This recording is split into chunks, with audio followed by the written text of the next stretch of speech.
Hello students, the बिगेटर में आपका स्वागत है, जहां पर हम लोग क्लास 12 फिजिक्स का कंप्लीट वन शॉट कर रहे हैं। तो यहाँ पर हम लोगों का इलेक्ट्रिक पोटेंशियल कुछ होगा, यहाँ पर भी इलेक्ट्रिक पोटेंशियल होगा और ये दोनों इलेक्ट्रिक पोटेंशियल के डिफरेंस को ही हम लोग क्या बोलेंगे, पोटेंशियल डिफरेंस बोलेंगे। इसलिए इसको ध्यान से आप देख लेंगे। एक क्वेश्चन कंफर्म है कि आपका रहेगा ही रहेगा बोर्ड एग्जाम में। एक बार क्या है कि चार्ज है, फुल चार्ज है। अब इसको मैं क्या कर रहा हूँ, बहुत ज्यादा इस बार किया था। अब इस चैप्टर का सबसे मोस्ट इंपॉर्टेंट टॉपिक का बात कर रहे हैं, जो है हम लोगों का कैपेसिटर एंड कैपेसिटेंस। लेकिन अगर इसको 1 सेकंड के लिए अगर चार्ज कर देते हैं तो फिर से इसमें स्पार्क होना स्टार्ट हो जाएगा। तो ये पैरेलल प्लेट है, दो हम लोगों का प्लेट है। किसी भी कैपेसिटर को जब बनाया जाता है तो उसमें प्लेट लगाया जाता है। कैपेसिटर के अंदर प्लेट होता है, सेम वही कैपेसिटर है, बस यहाँ 2D में है आपका और वहाँ थोड़ा सा 3D के जैसे एज्यूम हम लोग कराने का ट्राई। हेलो स्टूडेंट्स, द बिगेटर में आपका स्वागत है, जहां पर हम लोग क्लास 12 फिजिक्स का कंप्लीट वन शॉट कर रहे हैं।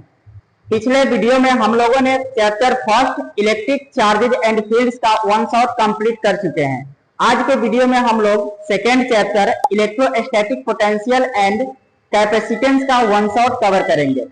अब बात किया जाएगा कि इस चैप्टर का आपके एग्जाम में वेटेज क्या है। तो इस चैप्टर से आपके बोर्ड एग्जाम में 8 मार्क्स के क्वेश्चन आते हैं। अब इस चैप्टर की अगर बात किया जाएगा कौन कौन सा टॉपिक को कवर करने वाले हैं, तो इस चैप्टर के अंदर हम लोगों का टॉपिक क्या है, electrostatic potential, electrostatic potential difference. फिर हम लोग कवर करेंगे potential due to point charge, equipotential surface, electrostatic potential energy. ये टॉपिक को कवर करने के बाद हम लोग conductor and dielectric electrostatic को कवर करेंगे। फिर कंडक्टर एंड डाइलेक्ट्रिक इलेक्ट्रोस्टैटिक। फिर हम लोग कंप्लीट कवर करने वाले हैं capacitance of a conductor, parallel plate capacitor, combination of capacitor और लास्ट हम लोगों का जो टॉपिक है वो energy stored in a capacitors. ऐसे करके हम लोग इस चैप्टर का जितने भी टॉपिक्स है कवर करेंगे। ये सारे टॉपिक कवर करने के बाद अगर बात किया जाएगा, आपका जितना भी शॉर्ट क्वेश्चन होगा 2 मार्क्स वाले कंप्लीट हो जाएंगे और डेरिवेशंस का इस चैनल पर अलग से वीडियो अपलोड किए जाएंगे, जिसको आप ध्यान से देखेंगे, सारे डेरिवेशंस आपको समझ में आएंगे। आइए अब इस चैप्टर का फर्स्ट टॉपिक हम लोगों का इलेक्ट्रोस्टैटिक पोटेंशियल है, इसके बारे में जानने का ट्राई करते हैं और पढ़ते हैं हम लोग। इलेक्ट्रोस्टैटिक पोटेंशियल एक्चुअली होती क्या है, तो एक बार आप डेफिनेशन को ध्यान से देखेंगे, उसके बाद आपको बहुत ही इजी हो जाएगा। बोला जा रहा है कि electrostatic potential at a point in the electric field is defined as the work done in moving a unit positive test charge from infinity to that point in the electric field of source charge। इसका meaning है, कहने का meaning है कि यहाँ पर देखिए कि आपका 2 पॉइंट दिया हुआ है, ए पॉइंट और बी पॉइंट। इसको ध्यान से देखिएगा तो इस पर चार्ज हम लोगों का कोई भी सोर्स ऑफ चार्ज है। सोर्स ऑफ चार्ज जहां से कोई चार्ज आपका प्रोड्यूस हो रहा है, इसको सोर्स ऑफ चार्ज बोलेंगे। इस पर चार्ज मैं लेट कर रहा हूं, क्यू है, प्लस क्यू। और यहाँ पर देखा जाएगा कि यहाँ पर जो चार्ज है हम लोगों का क्यू नॉट है। यहाँ पर चार्ज क्यू नॉट है जो इन्फिनिटी से हम किसी पॉइंट बी तक लेकर आ रहे हैं। कोई भी पॉइंट है हम लोगों का बी तक लेकर मैं आ रहा हूं। अब एक बात देखिए, इसके अगेंस्ट पॉइंट ए पर जो चार्ज है, पॉइंट ए पर जो हम लोगों का इलेक्ट्रिक चार्ज है, इसके अगेंस्ट लेकर मैं आ रहा हूं इन्फिनिटी से पॉइंट बी तक अगेंस्ट प्लस क्यू। तब यहां तक लाने में देखा जाएगा कुछ ना कुछ हम लोगों को वर्क डन करना पड़ेगा, कुछ ना कुछ वर्क करना पड़ेगा। जब इन्फिनिटी से यहाँ लेकर आएंगे तो कुछ वर्क लगेगा, कुछ वर्क करना पड़ेगा। तो देखा जाएगा जब भी ये पॉजिटिव चार्ज होती है, एक चीज ध्यान रखेंगे कि जब भी हम लोगों का टेस्ट चार्ज की बात किया जा रहा है तो टेस्ट चार्ज हम लोग पॉजिटिव चार्ज एज्यूम करते हैं, और ये पॉजिटिव चार्ज है और ये भी पॉजिटिव चार्ज है। तो इसके अगेंस्ट लेकर आएंगे तो इसमें वन टाइप का आपका फोर्स भी लगेगा, जो रिपल्सिव फोर्स होगा। अब ये जो फोर्स लगेगा तो हम लोगों का वर्क डन होगा, और यही अमाउंट ऑफ वर्क डन है, इसको हम लोग क्या बोलेंगे, इलेक्ट्रोस्टैटिक पोटेंशियल बोलेंगे। अब ध्यान से फॉर्मूला डिराइव करते हैं तो इसको देखने का ट्राई कीजिएगा। अगर बोला जाएगा हम लोगों का इलेक्ट्रोस्टैटिक पोटेंशियल, यहाँ पर मैं पोटेंशियल लिख रहा हूं। अगर पोटेंशियल की बातें किया जाएगा, पोटेंशियल को रिप्रेजेंट V से करूंगा, work done upon work done, जो वर्क होगा work done upon unit positive test charge. यहाँ पर लिख सकते हैं हम लोग unit positive test charge, unit positive test charge. V is equal to मैं लिख सकता हूं V is equal to W upon Q naught, ये भी लिखा जाएगा। या इसी को वर्क डन कितना होगा, जितना हमारे शरीर के अंदर, हमारे बॉडी के अंदर एनर्जी होगा उतना ही आपका वर्क डन होगा। इसको मैं ऐसे भी लिख सकता हूं is equal to V is equal to U upon Q naught. ये दोनों ही फॉर्मूला होती है, आप माइंड में इसको रखेंगे। तो ये हम लोगों का इलेक्ट्रोस्टैटिक पोटेंशियल, और इसको इलेक्ट्रिक पोटेंशियल भी बोला जाता है। कहीं कहीं पर आपको लिखा हुआ मिले इलेक्ट्रिक पोटेंशियल तो आपको सेम समझना है, इलेक्ट्रिक पोटेंशियल भी इसको बोला जाता है, और इलेक्ट्रिक पोटेंशियल को रिप्रेजेंट करते हैं कैपिटल V से। अब बात करना है हम लोग एसआई यूनिट का। अगर एसआई यूनिट का बात किया जाएगा तो वर्क डन का एसआई यूनिट आपको बोला जाएगा कि SI unit of work done, W का क्या होगा, joule. SI unit of work done joule होती है। फिर यहाँ Q एसआई यूनिट ऑफ, अगर बात करते हैं एसआई यूनिट ऑफ चार्ज की अगर बात किया जाएगा, या क्यू नॉट मैं लिख दूं, क्यू नॉट का मीनिंग आपका चार्ज समझना है, कूलम होता है। अब यहाँ से एसआई यूनिट लिखना होगा तो कैसे लिख सकता हूं, जूल पर कूलम, जूल पर कूलम हो जाएगा। इसी को हम लोग लिख सकते हैं जूल पर कूलम। ये एसआई यूनिट है, और आगे चलकर यही SI unit of electrostatic potential volt भी हम लोग बोलते हैं। इसको क्या बोल सकते हैं, आगे चलकर हम लोग वोल्ट भी बोल सकते हैं। तो हम लोगों का एसआई यूनिट वोल्ट हो गया। अब डायमेंशन की बात किया जाएगा तो डायमेंशन आप याद रखेंगे कि ml2t-3 a-1 है। ये क्या है, हम लोगों का इलेक्ट्रिक चार्ज का, हम लोगों का है इलेक्ट्रिक चार्ज का डायमेंशन हो गया, t हो गया टाइम के लिए।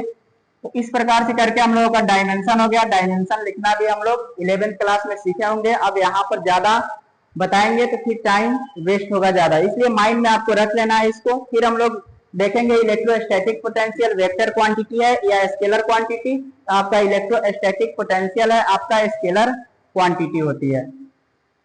आइए अब हम लोगों का नेक्स्ट टॉपिक है, नेक्स्ट टॉपिक इस चैप्टर का इलेक्ट्रोस्टैटिक पोटेंशियल डिफरेंस, या इसको हम लोग पोटेंशियल डिफरेंस भी बोलते हैं। तो इलेक्ट्रोस्टैटिक पोटेंशियल डिफरेंस का मीनिंग ये होता है, ध्यान से देखिए, इसको बहुत तरीके से डिफाइन किया गया है। आप देखेंगे यहाँ पर potential difference between any two points, potential difference between any 2 points and electric field is defined as the work done in moving a unit positive charge from one point to another point against the electric force of the electric field irrespective of the path followed। अब ध्यान से समझने का try कीजिएगा कि diagram से आपको clear समझ में आएगा। यहाँ पर देखने का ट्राई कीजिए। इसको एक और तरीका से हम लोग डिफाइन कर सकते हैं, जो यहाँ पर लिखा हुआ है कि ये सबसे इजी है। Amount of work done by moving a charge particle from one point to another point against the electrostatic force और electric force is called potential difference. अब समझने का ट्राई कीजिएगा कि यहाँ पर कोई भी हम लोगों का पॉइंट बी है और एक पॉइंट ए है। यहाँ पर एक पॉइंट कोई भी ले सकते हैं, पी पॉइंट है। अब यहाँ पर चार्ज जो है, पॉइंट बी पर जो चार्ज है हम लोगों का, कोई भी टेस्ट चार्ज ले सकते हैं या पॉजिटिव चार्ज ले सकते हैं। टेस्ट चार्ज इसलिए ले रहे हैं क्योंकि इसको हम लोग एज्यूम करते हैं पॉजिटिव, और ए 0 के इक्वल लगभग हम लोग मानते हैं। लेकिन जो भी अमाउंट होता है टेस्ट चार्ज का, उसको हम लोग क्या मानते हैं, पॉजिटिव मानते हैं। अब इस पॉजिटिव टेस्ट चार्ज को पॉइंट बी से ए तक लेकर आ रहे हैं। कहां तक लेकर आ रहे हैं, बी, पॉइंट बी से ए तक अगर लेकर आएंगे तो यहां पर भी हम लोगों को कुछ ना कुछ फोर्स फील होगा, और यहां पर लेकर जब आएंगे तो कुछ ना कुछ वर्क डन हम लोगों का होगा और पोटेंशियल भी होगा। तो यहाँ पर हम लोगों का इलेक्ट्रिक पोटेंशियल कुछ होगा, यहाँ पर भी इलेक्ट्रिक पोटेंशियल होगा, और ये दोनों इलेक्ट्रिक पोटेंशियल का डिफरेंस को ही हम लोग क्या बोलेंगे, पोटेंशियल डिफरेंस बोलेंगे। अगेंस्ट किसके, इसके। अब इसी को, इस डायग्राम को आप देख लीजिए। यहाँ इसी को हम लोग डिराइव करना चाहेंगे तो फर्स्ट में हम लोग फाइंड करना चाहेंगे क्या, ध्यान से आप देखते रहिए। यहाँ पर हम लोग लिखते हैं electric potential at point A. अब ए पॉइंट पर हम लोगों को इलेक्ट्रिक पोटेंशियल फाइंड करना होगा। तो इलेक्ट्रिक पोटेंशियल का फॉर्मूला हम लोग जानते हैं, V is equal to work done upon test charge. यहाँ पर लिख सकते हैं W upon test charge Q naught. लेकिन ध्यान से देखिए कि ए पॉइंट पर जो वर्क डन होगा, मैं मान ले रहा हूं यहाँ जो वर्क डन है इस पॉइंट पर, तो इस पॉइंट पर वर्क डन WA, और इस पॉइंट पर आपका वर्क डन क्या होगा, WD हो गया। अगर यहाँ पर मैं बोलूं कि यहाँ पर हम लोग का इलेक्ट्रिक पोटेंशियल क्या होगा, तो VA, और इस पॉइंट पर इलेक्ट्रिक पोटेंशियल क्या होगा, VB। दोनों पॉइंट पर मैं अलग अलग पोटेंशियल निकालूंगा, इलेक्ट्रिक पोटेंशियल या इलेक्ट्रोस्टैटिक पोटेंशियल निकालूंगा। तो यहाँ पर मैं लिख सकता हूं VA is equal to WA upon Q naught. यहाँ पर हम लोगों का एक ये आ गया इक्वेशन फर्स्ट। अब फिर मैं बात करूंगा यहाँ कहां पर निकालूं। अब यहाँ पर मैं निकाल रहा हूं कि VG इलेक्ट्रिक पोटेंशियल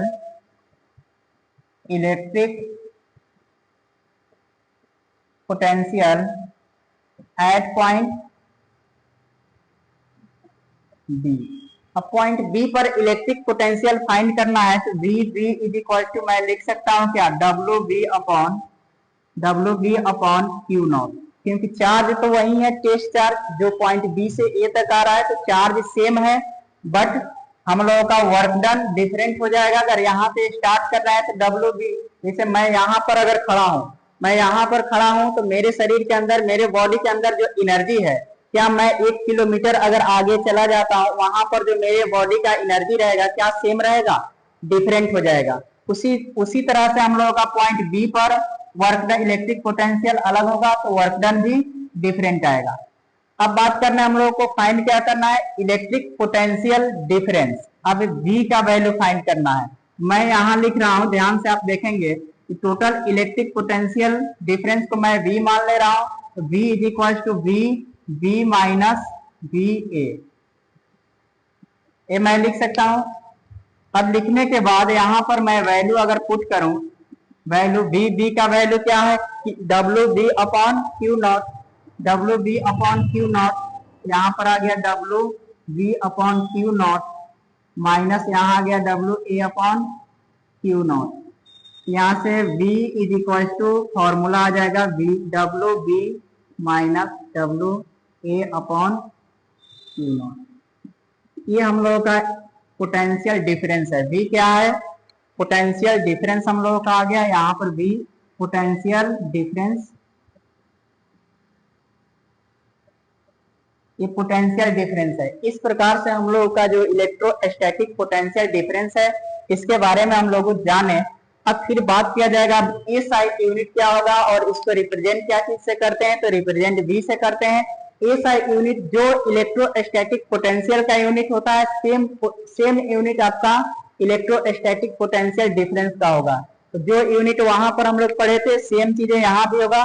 तो यहाँ पर अगर देखा जाए तो यहाँ पर यूनिट का बात किया जाए तो जूल पर कूलम, या इसी को हम लोग लिख सकते हैं जूल पर कूलम, या इसी को बोलेंगे वोल्ट हम लोग लिख सकते हैं, क्योंकि वोल्ट है एक हमारे फिजिसिस्ट हैं जिसका नाम है अलेक्सांद्रो वोल्टा, उन्हीं के नाम पर ये वोल्ट रखा गया। डायमेंशन भी इलेक्ट्रोस्टैटिक पोटेंशियल के जैसे ही, जो डायमेंशन वहां था वही डायमेंशन यहाँ भी होगा, सेम डायमेंशन है ML2T माइनस 3A-1। ये हम लोगों का डायमेंशन हो गया इसका इलेक्ट्रोस्टैटिक पोटेंशियल डिफरेंस का। इस तरह से करके हम लोगों का ये टॉपिक क्या हुआ, कंप्लीट हुआ। अब आगे नेक्स्ट टॉपिक की तरफ बढ़ते हैं और देखते हैं। अब हम लोगों का है कि एक क्वेश्चन एराइज होता है आपके बोर्ड एग्जाम में, बोला जाता है कि डिफाइन 1 वोल्ट। 1 वोल्ट को डिफाइन कीजिए, ऐसा क्वेश्चन आपसे बोर्ड एग्जाम में 2 मार्क्स में पूछे जाते हैं। तो इसको डिफाइन करना होगा, तो आप क्या देखेंगे, यहाँ लिखेंगे when 1 joule of work is done in moving 1 coulomb of charge from one point to another point against the electrostatic force। अब यहाँ पर 2 पॉइंट है, B पॉइंट और A पॉइंट। बोला जा रहा है यहाँ पर इस पॉइंट पर कोई चार्ज है हम लोगों का पॉजिटिव चार्ज। पॉइंट B से पॉइंट A तक एक यूनिट पॉजिटिव टेस्ट चार्ज को लेकर आते हैं, तो इसके अगेंस्ट एक टाइप का फोर्स अप्लाई होता है जो F है, और इसी को हम लोग बोलते हैं इलेक्ट्रोस्टैटिक फोर्स। जब भी आप इधर लेकर आएंगे तो आपको एक फोर्स फील होगा, यानी कि वर्क होगा तो फोर्स आपको फील होगा और यही फोर्स हो जाएगी इलेक्ट्रोस्टैटिक फोर्स।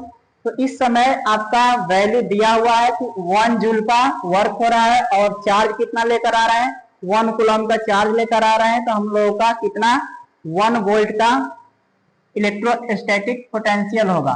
तो यहाँ पर हम लोग क्या कर सकते हैं, वी नो लिख सकते हैं, V is equal to work done upon Q naught, ये हम लोग जानते हैं यहाँ तक।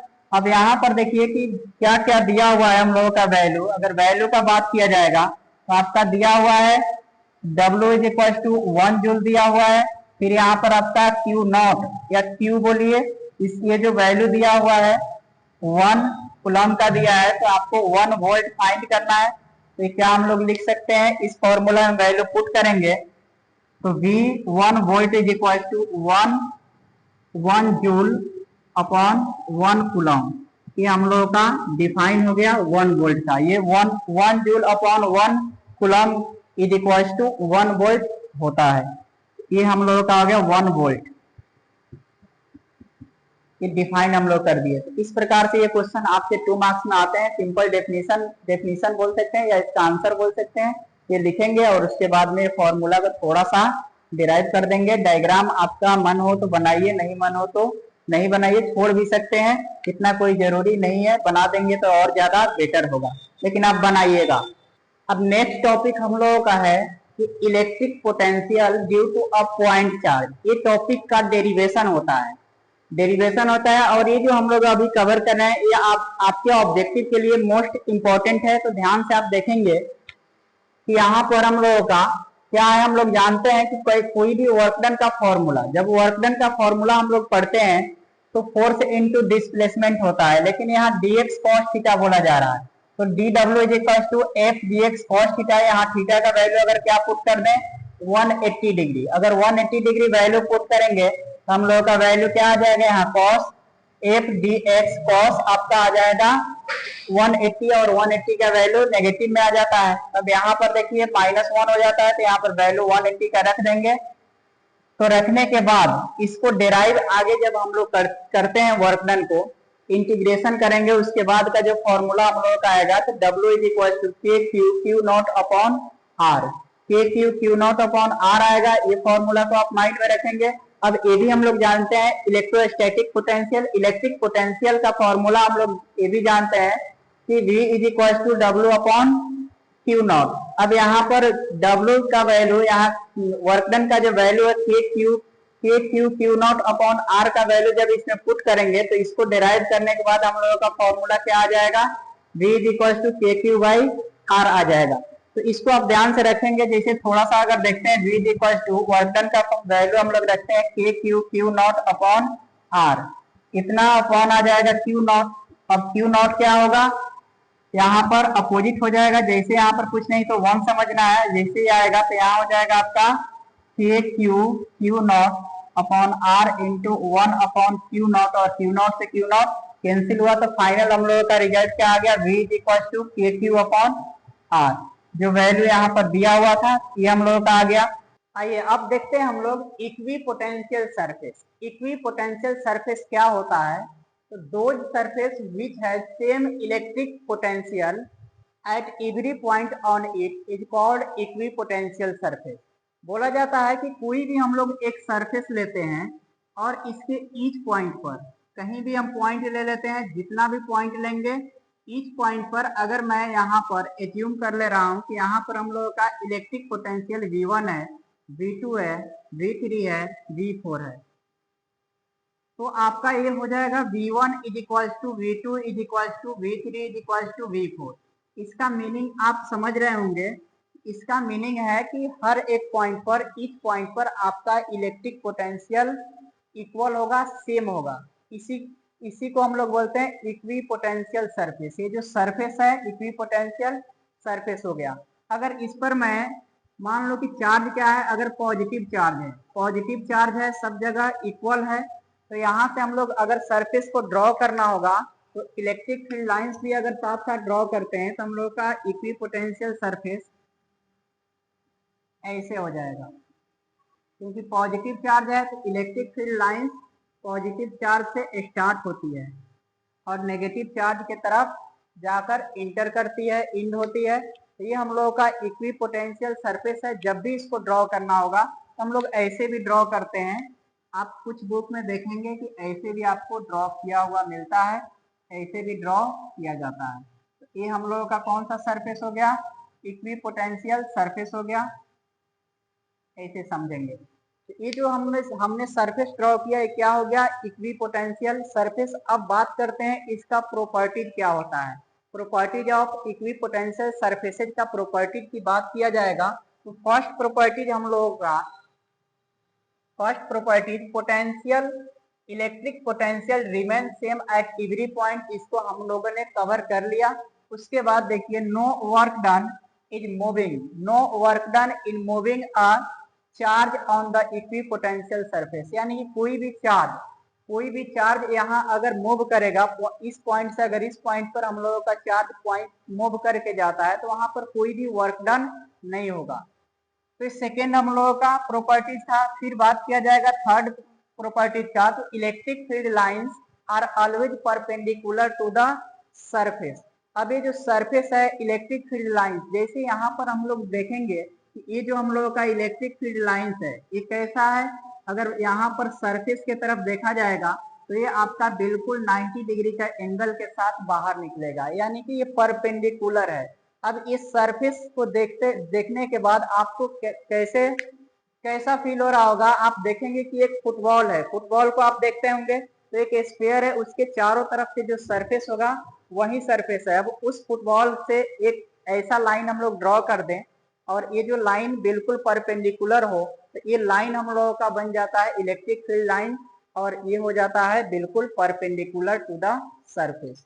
ये थर्ड हम लोगों का प्रॉपर्टीज कंप्लीट हुआ। फोर्थ नंबर प्रॉपर्टीज अगर देखेंगे तो बोला जा रहा है कि two equipotential surface can never intersect each other.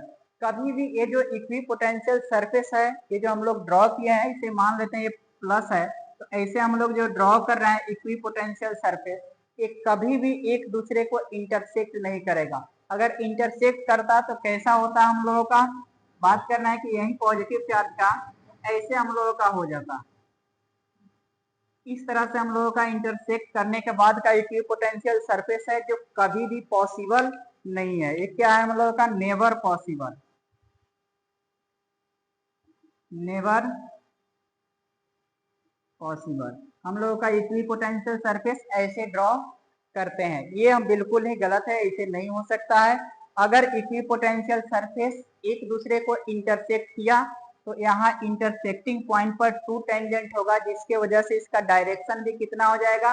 To हो जाएगा। तो कभी भी दो डायरेक्शन नहीं होता है, इसलिए इक्विपोटेंशियल सरफेस कभी भी एक दूसरे को इंटरसेक्ट नहीं करता है।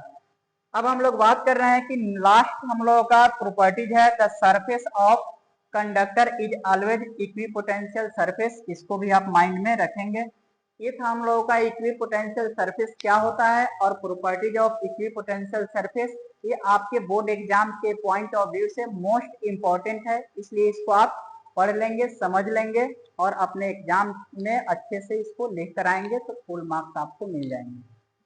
इक्विपोटेंशियल सरफेस भी पढ़ लिए, उसका प्रॉपर्टीज भी पढ़ लिए। अब हम लोगों को इक्विपोटेंशियल सरफेस को ड्रॉ कैसे करना है उसको देखना है। कि देखिए यहाँ पर अलग अलग चार्ज के लिए हम लोगों को इक्विपोटेंशियल सरफेस को ड्रॉ करना है। अब कैसे ड्रॉ करते हैं? फर्स्ट पॉइंट देखेंगे कि equipotential surfaces of a positive point charge. कोई भी पॉजिटिव पॉइंट चार्ज है उसके लिए इक्विपोटेंशियल सरफेस ड्रॉ करना है तो आप देखते जाएंगे। फर्स्ट के लिए हम लोगों का है एक पॉजिटिव चार्ज है, इसके लिए इक्विपोटेंशियल सरफेस ड्रॉ करना होगा पॉजिटिव चार्ज के लिए। तो इजी है, ऐसे हम लोग क्या ड्रॉ कर सकते हैं? ये हम लोगों का पॉजिटिव चार्ज के लिए इक्विपोटेंशियल सरफेस है। इस तरह से हम लोग ड्रॉ करते हैं पॉजिटिव चार्ज के लिए। ये किसके लिए था? Positive charge. अब सेकेंड पॉइंट देखेंगे कि equipotential surface of two equal and opposite charge. जब भी इक्वल एंड अपोजिट चार्ज की बात किया जाएगा तो एक प्लस लेना है तो एक माइनस लेना है, एक पॉजिटिव चार्ज तो एक नेगेटिव चार्ज लेंगे। अब इसके लिए इक्विपोटेंशियल सरफेस ड्रॉ करेंगे तो सेकेंड नंबर के लिए हम लोगों को ड्रॉ करना है। एक मैंने ले लिया प्लस और एक माइनस।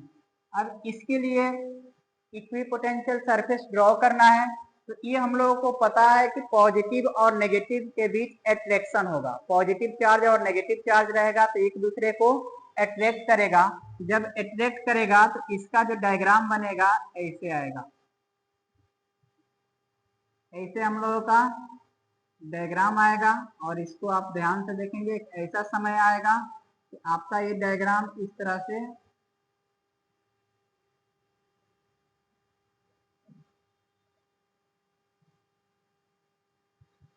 ये हम लोगों का इक्विपोटेंशियल सरफेस ऐसे ड्रॉ हो जाएगा। ये two equal and opposite charge के लिए था। ये किसके लिए था? Two equal and opposite charge के लिए था। ये हम लोगों का इक्विपोटेंशियल सरफेस हो गया two equal and opposite charge. Two equal and opposite charges के लिए जब भी इक्विपोटेंशियल सरफेस ड्रॉ करने के लिए आए तो आप ऐसे ड्रॉ करेंगे। ये हम लोगों का सेकंड का क्वेश्चन नंबर सेकंड है। इसके लिए हम लोगों का इक्विपोटेंशियल सरफेस ड्रॉ हो गया। अब बात करेंगे थर्ड नंबर का। बात किया जा रहा है equipotential surfaces of two equal and positive charge. Two equal रहेगा लेकिन क्या रहेगा? चार्ज हम लोगों का पॉजिटिव रहेगा। अगर पॉजिटिव रहेगा तो थर्ड नंबर के लिए देखा जाएगा तो यहाँ पर पॉजिटिव चार्ज हो गया और यहाँ पर भी हम लोगों का क्या है? पॉजिटिव चार्ज है। पॉजिटिव चार्ज है। अब इसके लिए हम लोग को इक्विपोटेंशियल सरफेस ड्रॉ करना है तो आपको पता है कि पॉजिटिव और पॉजिटिव चार्ज के बीच में क्या होता है? रिपेल होता है। एक दूसरे को क्या करता है? रिपेल करता है, रिपल्सन होता है। जब रिपल्सन होगा तो यहाँ से हम लोगों का इक्विपोटेंशियल सरफेस ऐसे बनेगा। एक दूसरे को रिपेल करेगा। इस तरह से हम लोगों का इक्विपोटेंशियल सरफेस ड्रॉ होगा और आगे चलकर ये भी ऐसे आ जाएगा हम लोगों का इक्विपोटेंशियल सरफेस। ये हम लोगों का आ गया किसके लिए? Two equal and positive charge. Two equal and positive charge के लिए ये इक्विपोटेंशियल सरफेस हम लोगों का ड्रॉ हो गया। इसके बाद हम लोगों का फोर्थ नंबर देखिए, equipotential surface of uniform electric field. जब कोई भी इलेक्ट्रिक फील्ड रहेगा यूनिफॉर्म रहेगा, इसके लिए इक्विपोटेंशियल सरफेस अगर ड्रॉ करना होगा तो यहीं पर मैं ड्रॉ कर रहा हूँ। इसके लिए फोर्थ नंबर के लिए एक हम लोगों का ऐसे सरफेस है, फिर हम लोगों का सेकेंड हो गया ऐसे इक्विपोटेंशियल सरफेस ड्रॉ करना है। इसके लिए यूनिफॉर्म इलेक्ट्रिक फील्ड के लिए तो हम लोगों का आएगा ऐसे आएगा। ये मैंने प्लेट बना दिया, प्लेट समझिए, और यहाँ से आपका ऐसे आया इलेक्ट्रिक फील्ड, फिर यहाँ से ऐसे आ गया।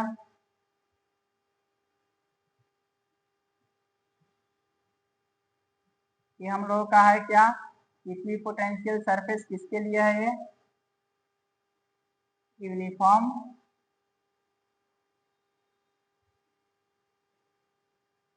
यूनिफॉर्म इलेक्ट्रिक फील्ड के लिए। अब ये हम लोगों का इक्विपोटेंशियल सरफेस ड्रॉ कर दिए यूनिफॉर्म इलेक्ट्रिक फील्ड के लिए। ये क्या हम लोगों का? इलेक्ट्रिक फील्ड है। अब यहाँ से यूनिफॉर्म बिल्कुल इसके बीच का जो डिस्टेंस बोला जाएगा। अब देखिए जो दो प्लेट हमने लिया, ये दोनों प्लेट के बीच का डिस्टेंस मैं मान ले रहा हूँ x है। यहाँ से यहाँ तक के बीच का डिस्टेंस x, तो यहाँ भी क्या होगा? x, यहाँ भी क्या होगा? x डिस्टेंस है। लेकिन डिस्टेंस अगर बहुत ज्यादा छोटा रहेगा, बहुत ज्यादा कम रहेगा, तो कम रहने के बाद में यही x क्या चीज में चेंज हो जाता है? dx में। ये हम लोगों का यूनिफॉर्म इलेक्ट्रिक फील्ड के लिए इक्विपोटेंशियल सरफेस हो गया। इस प्रकार से ये जो हम लोग देख रहे हैं इक्विपोटेंशियल सरफेस ड्रॉ किए, ये आपके बोर्ड एग्जाम में 2 मार्क्स के क्वेश्चन पूछे जाते हैं, इसलिए इसको ध्यान से आप देख लेंगे। एक क्वेश्चन कंफर्म है कि आपका रहेगा ही रहेगा बोर्ड एग्जाम में। अब हम लोगों को देखना है electric potential energy. Electric potential energy के बारे में जानना है कि क्या होता है। Energy stored in a body when work is done against electrostatic force. जब भी कोई भी वर्क होता है इलेक्ट्रोस्टैटिक फोर्स के अगेंस्ट, उस टाइम जो एनर्जी को स्टोर किया जाता है, इसी को हम लोग क्या बोलेंगे? इलेक्ट्रिक पोटेंशियल एनर्जी बोलते हैं। तो ये हम लोगों का इलेक्ट्रिक पोटेंशियल एनर्जी हो गया। अब बात कर रहे हैं कंडक्टर। कंडक्टर की अगर बात किया जाएगा तो हम लोग शुरू से लेकर आज तक 10th क्लास में भी आप पढ़े होंगे कि कंडक्टर क्या होता है। अब यहाँ पर कंडक्टर को देखते हैं कि कंडक्टर क्या है कि those material through which passes the electric charge completely is called conductor। यानी कोई भी मटेरियल हो या सब्सटेंस हो जिससे इलेक्ट्रिक चार्ज कंप्लीटली पास कर जाए, उस मटेरियल को या उस सब्सटेंस को हम लोग बोलेंगे कंडक्टर।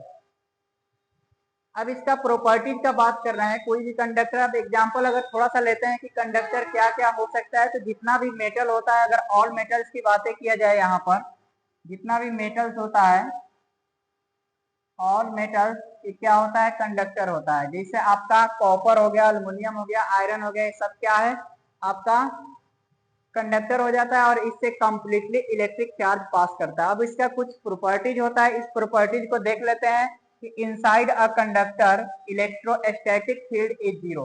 कोई भी कंडक्टर है, कंडक्टर के अंदर की बातें किया जाएगा, इनसाइड देखा जाएगा तो इलेक्ट्रिक फील्ड जो है क्या होगा, जीरो होता है। कोई भी कंडक्टर है उसके अंदर अगर इलेक्ट्रिक फील्ड चेक किया जाएगा तो जीरो होगा। अब बात किया जाएगा एट द सरफेस, देखेंगे यहाँ at the surface of charge conductor electrostatic field must be normal to the surface of every point. इसका मीनिंग ये है कि कोई भी हम लोगों का कंडक्टर है, यहाँ देखिए एक कंडक्टर है, अगर इसके सरफेस पर बोला जाएगा कि इलेक्ट्रिक फील्ड क्या होता है, इस सरफेस के बिल्कुल परपेंडिकुलर होता है। सरफेस के साथ इलेक्ट्रिक फील्ड लाइन से अगर ड्रॉ कर देंगे तो 90 डिग्री का एंगल बनाता है।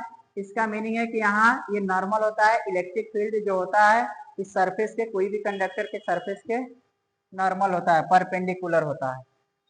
अब यहाँ बात कर रहे हैं the interior of a conductor can have no excess charge in the static situation. तो बोला जा रहा है यहाँ पर कोई भी कंडक्टर है उसके अंदर की अगर बात किया जाएगा, अगर स्टैटिक सिचुएशन में, अगर कोई कंडक्टर बिल्कुल स्टैटिक सिचुएशन में है तो उसमें कोई भी चार्ज एक्सेस नहीं होता है। फिर हम लोग देखते हैं electrostatic potential is constant through out the volume of the conductor and has the same value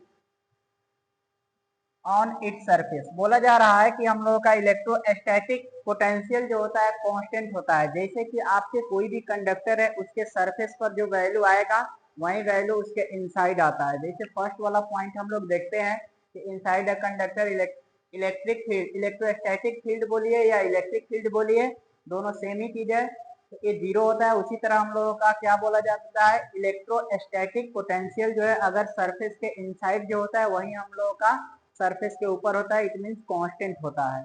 अब लास्ट पॉइंट हम लोगों को देखना है, लास्ट पॉइंट क्या है, electric field at the surface of a charge conductor. बोला जा रहा है कि हम लोगों का इलेक्ट्रिक फील्ड है, कहाँ पर हम लोग निकाल रहे हैं, कहाँ पर फाइंड करना है, कोई भी हम लोगों का कंडक्टर है उसके सरफेस के ऊपर, और चार्ज का बात किया जाएगा कोई भी कंडक्टर के हमेशा सरफेस पर ही चार्ज होता है और उसका वैल्यू होता है इलेक्ट्रिक फील्ड का, वहां पर फाइंड करेंगे तो electric field is equal to sigma upon epsilon naught होता है। सिग्मा हम लोगों का क्या होता है, लीनियर चार्ज डेंसिटी होता है, जो पिछले चैप्टर में भी हम लोग इसको कवर कर चुके थे। तो ये हम लोगों का था कंडक्टर का प्रॉपर्टी, ये कंडक्टर के प्रॉपर्टी था, इसको एक बार ध्यान से आप देख लीजिए। अब देखते हैं हम लोग डाई इलेक्ट्रिक। डाई इलेक्ट्रिक क्या होता है, तो डाई इलेक्ट्रिक एक ऐसा मटेरियल होता है जो इलेक्ट्रिकल एनर्जी को स्टोर करता है, लेकिन ये मटेरियल कैसा होता है कि इसमें अपने से होकर इलेक्ट्रिक चार्ज के फ्लो को रोकता है, एक्सपोज करता है। तो ऐसे मटेरियल जो होगा इसको डाई इलेक्ट्रिक मटेरियल हम लोग कहते हैं या डाई इलेक्ट्रिक कहते हैं। एक बार देख लेते हैं कि a dielectric is non-conducting material that can store electrical energy by aligning its internal charges when exposed to an electric field।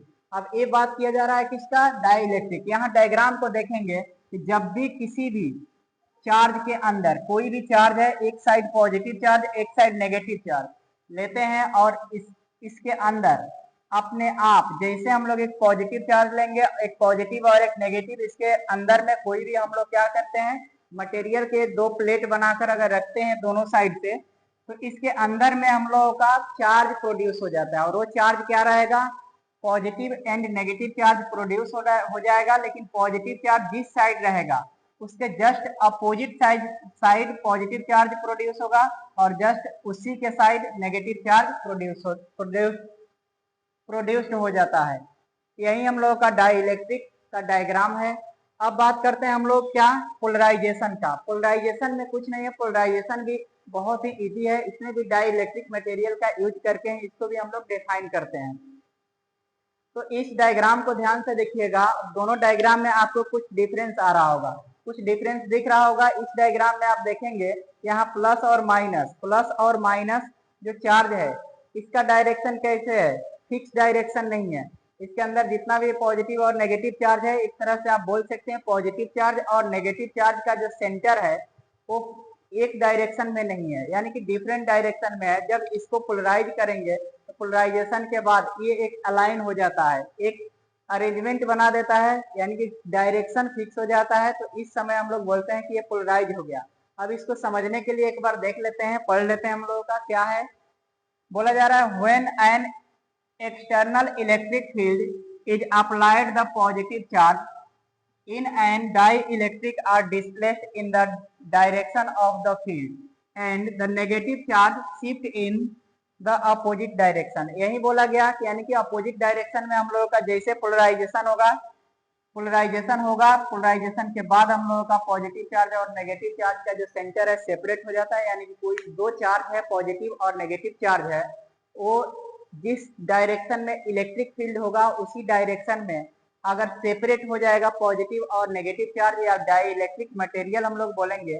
जब डाइलेक्ट्रिक मटेरियल अरेंज हो जाता है दोनों एक ही डायरेक्शन में, जिस डायरेक्शन में हम लोगों का इलेक्ट्रिक फील्ड रहेगा उसी डायरेक्शन में ये अलाइन हो जाएगा। इस प्रोसेस को हम लोग बोलते हैं पोलराइजेशन।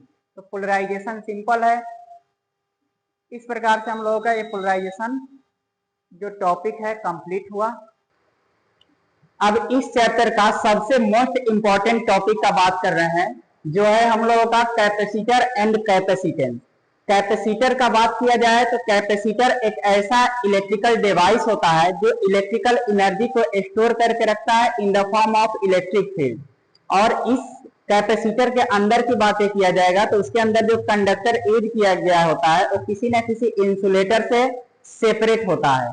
एक बार देखते हैं यहाँ कि देखिएगा क्या लिखा हुआ है, a capacitor is a device used to store electrical energy in the form of electric field between conductor separated by an insulator, या डाई इलेक्ट्रिक भी हम लोग बोल सकते हैं, जो अभी जस्ट इसके पहले पढ़े हुए हैं डाइलेक्ट्रिक और पोलराइजेशन पढ़े हुए थे।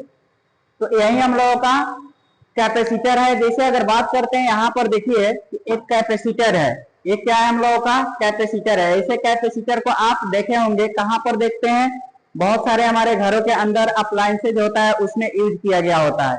और मेनली ये जो कैपेसिटर है आपका फैन का है।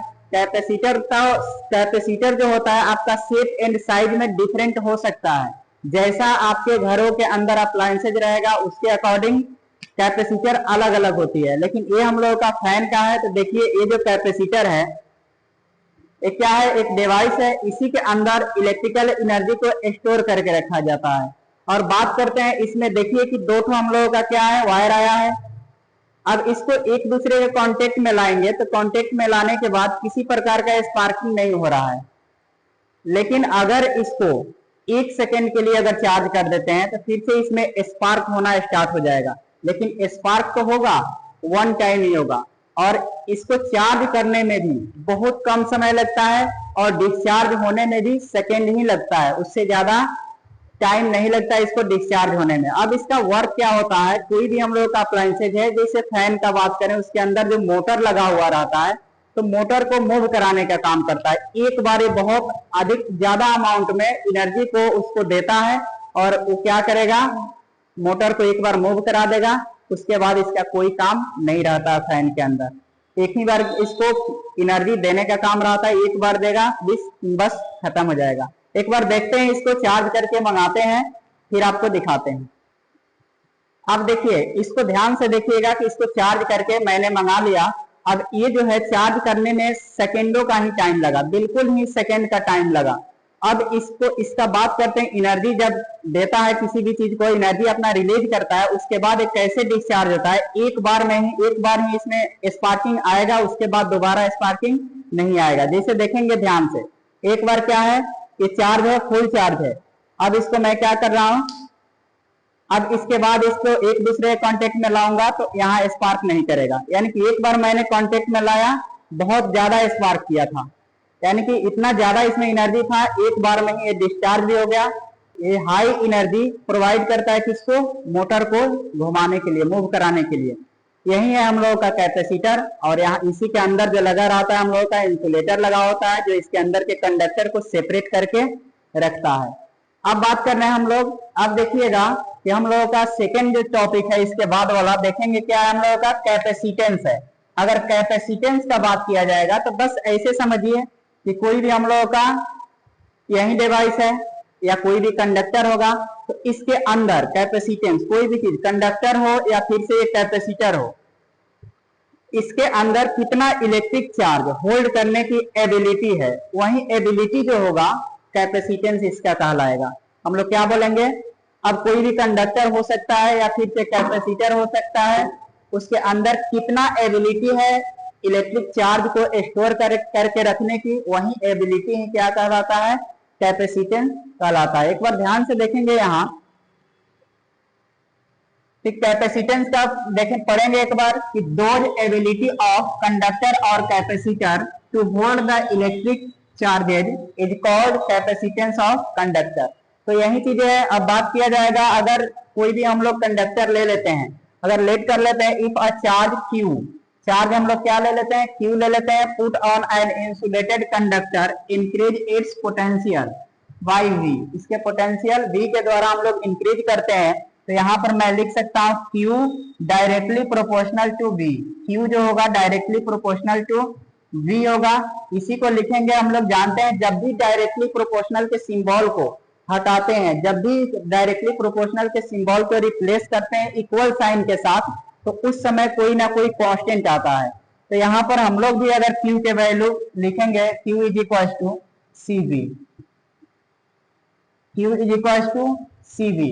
अब यहाँ पर बात किया जाएगा, एक और फॉर्मूला अगर यहाँ से डिराइव कर दें हम लोग, अगर यहीं से फॉर्मूला डिराइव करें, अगर C का वैल्यू फाइंड करें, C is equal to Q by V भी तो मैं लिख सकता हूँ। अब यहाँ C क्या है, Q क्या है, हम लोगों का चार्ज हो गया, और V क्या है, इलेक्ट्रिक पोटेंशियल हो गया, और यही C है, ये हम लोगों का प्रोपोर्शनलिटी कांस्टेंट होता है। क्या होता है, यहाँ पर मैं लिख रहा हूं the proportionality constant, the proportionality constant C is known as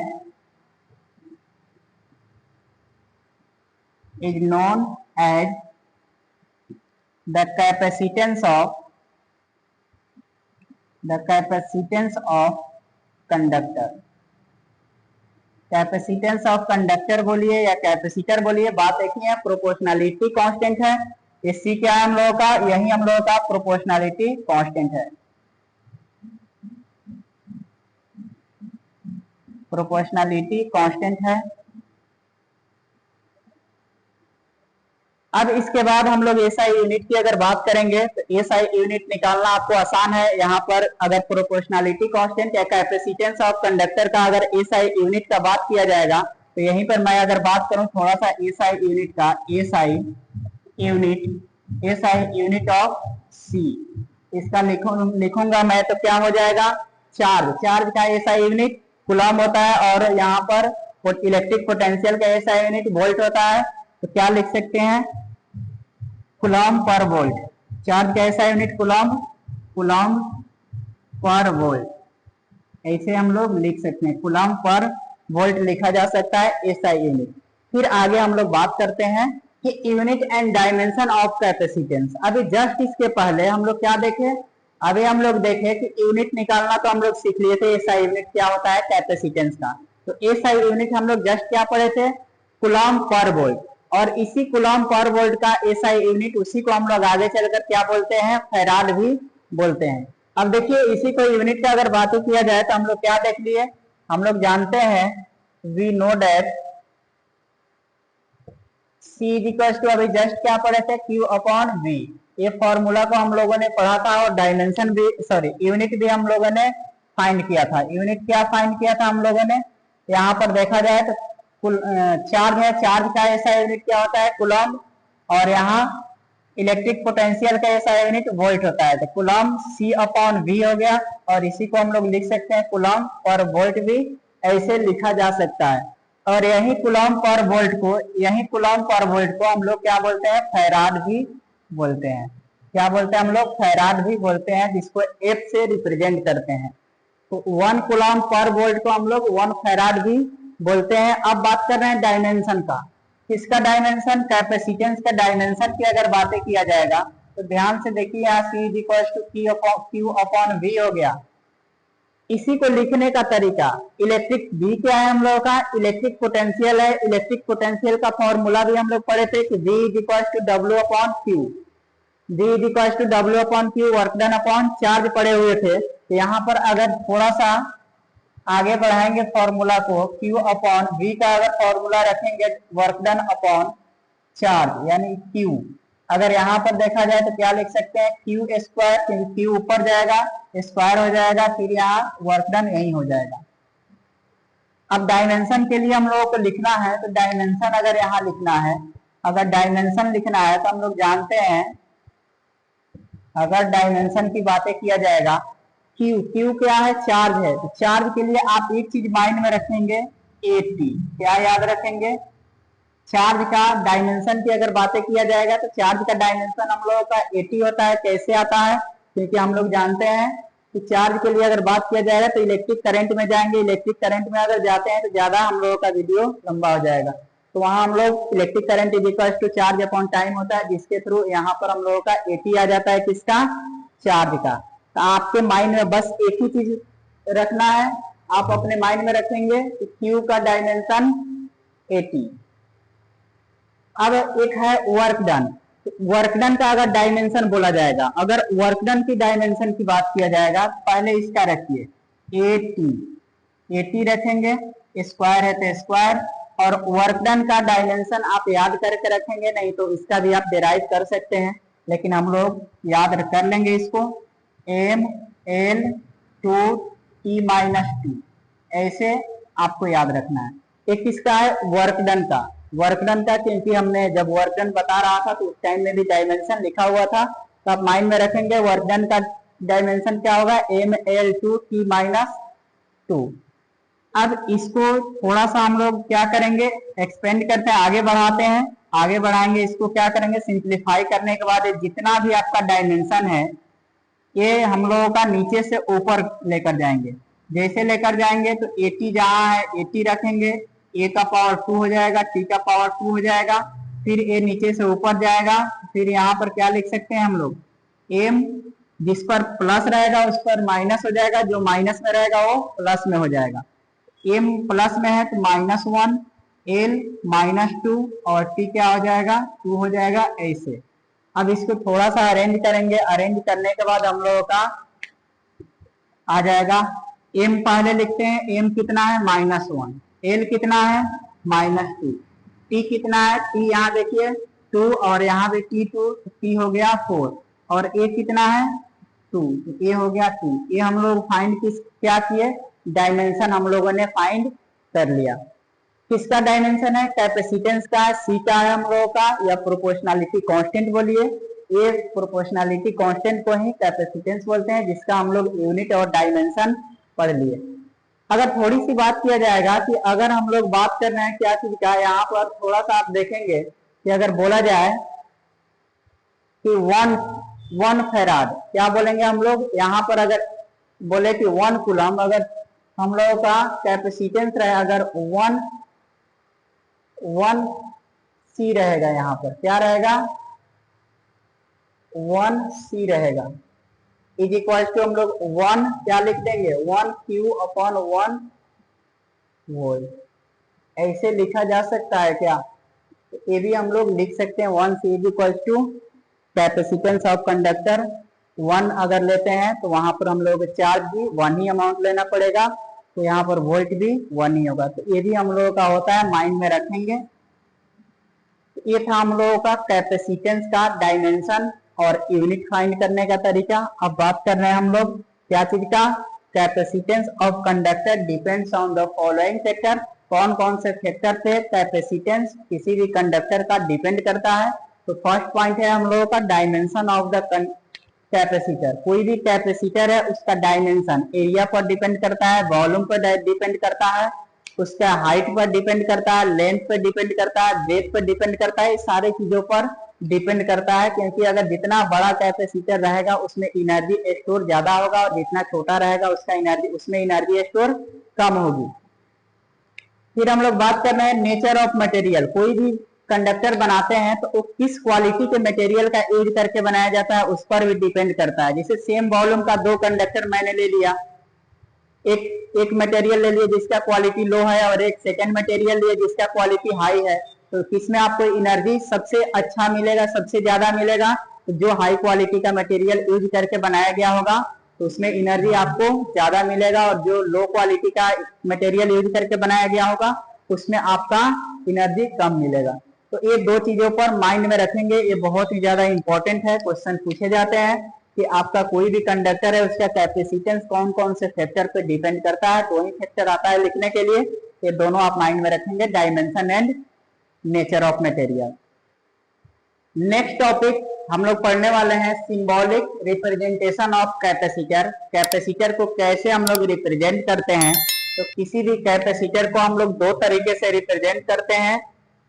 एक होता है फिक्स कैपेसिटर,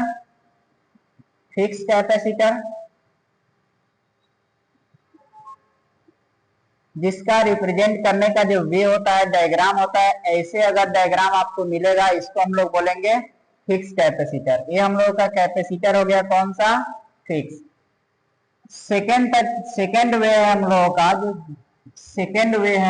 सेकेंड तरीका है, इसको रिप्रेजेंट करते हैं हम लोग, जिसका नाम हम लोग दे सकते हैं वेरिएबल कैपेसिटर। क्या बोलेंगे, वेरिएबल कैपेसिटर।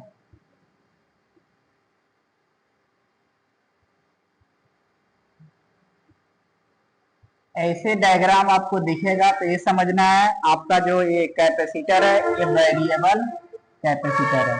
दोनों में डिफरेंस देख लीजिए, एक फिक्स कैपेसिटर है और एक वेरिएबल कैपेसिटर है। जब भी ऐसे डायग्राम दिखेगा ये वेरिएबल कैपेसिटर, ऐसा डायग्राम आपको दिखेगा ये फिक्स कैपेसिटर हो गया। तो ये हम लोगों का सिंबॉलिक रिप्रेजेंटेशन था किसका, कैपेसिटर का। अब आते हैं हम लोग पैरेलल प्लेट कैपेसिटर के लिए, जो छोटा सा डेरिवेशन है इसको देखने का ट्राई करेंगे। तो ये जो पैरेलल प्लेट है, दो तो हम लोगों का प्लेट है। किसी भी कैपेसिटर को जब बनाया जाता है तो उसमें प्लेट लगाया जाता है। कैपेसिटर के अंदर प्लेट होता है, तो यहाँ दो प्लेट है, दोनों प्लेट को एक दूसरे के पैरेलल रखा गया है। अब एक पर जो चार्ज है पॉजिटिव चार्ज है और एक प्लेट के ऊपर जो चार्ज है हम लोगों का नेगेटिव चार्ज है, और दोनों ही प्लेट को कुछ डिस्टेंस डी पर रखा हुआ है। एक फर्स्ट वाला जो हम लोगों का प्लेट है, पॉजिटिव चार्ज वाला जो प्लेट है, इसका surface charge density sigma plus sigma जो लिखा हुआ है इस सरफेस चार्ज डेंसिटी है। और इसका नेगेटिव चार्ज वाला जो प्लेट है इस पर इसका surface charge density minus sigma है। दोनों का एरिया सेम है। ये क्या है, ये हम लोगों का एरिया है, इस प्लेट का एरिया होगा और इस प्लेट का एरिया है। इस तरह से हम लोगों को कनेक्ट करके एक कैपेसिटर बनाया गया है, जिसे दोनों प्लेट का यूज करके, यही कैपेसिटर है जैसे इस तरह से हम लोग यूज करते हैं। तो फर्स्ट प्लेट हो गया, सेकेंड प्लेट हो गया, एक पर प्लस और एक पर माइनस। इस तरह से हम लोग दो प्लेट का यूज किए हैं और एक कैपेसिटर तैयार किए हुए हैं। जो यहाँ लिखा हुआ है इसी को कंसीडरेशन में हम लोग लिख देते हैं। कंसीडरेशन में देखिएगा ध्यान से, let us take a parallel plate having plate area A. Plate का एरिया क्या हो गया, ए हो गया, and the distance between both plate, दोनों प्लेट के बीच का डिस्टेंस हो गया डी हो गया। उसके बाद प्लस माइनस सिग्मा क्या है, सरफेस चार्ज डेंसिटी है। अब बात किया जाएगा इसका डेरिवेशन का। अगर टोटल इसका चार्ज डेंसिटी अगर फाइंड करना होगा हम लोगों को, इस चार्ज डेंसिटी फाइंड करना होगा, तो इसके अंदर क्या होगा, कुछ ना कुछ इसके अंदर चार्ज डेंसिटी है। जो चार्ज डेंसिटी होगा वो इसका टोटल हो जाएगा और इसका, और दोनों के अंदर का बात किया जाएगा तो हम लोग प्लस कर लेंगे, जो आएगा वो चार्ज डेंसिटी आ जाएगा। फिर अगर बात किया जाएगा जहां भी दो ठो प्लेट रहेगा, अगर दो प्लेट रहेगा तो इस प्लेट के अंदर इलेक्ट्रिक फील्ड भी प्रोड्यूस होता है, इलेक्ट्रिक फील्ड भी प्रोड्यूस होगा दोनों प्लेट के बीच में और दोनों प्लेट के बाहर। जैसे समझिए यहाँ मेरा हाथ है, एक प्लेट हो गया, अगर इसमें कोई भी करंट पास करेगा या चार्ज पास करेगा तो इधर भी हम लोगों का इलेक्ट्रिक फील्ड प्रोड्यूस होगा और इधर भी इलेक्ट्रिक फील्ड प्रोड्यूस होगा। तो टोटल इलेक्ट्रिक फील्ड इसमें दो केस आएगा।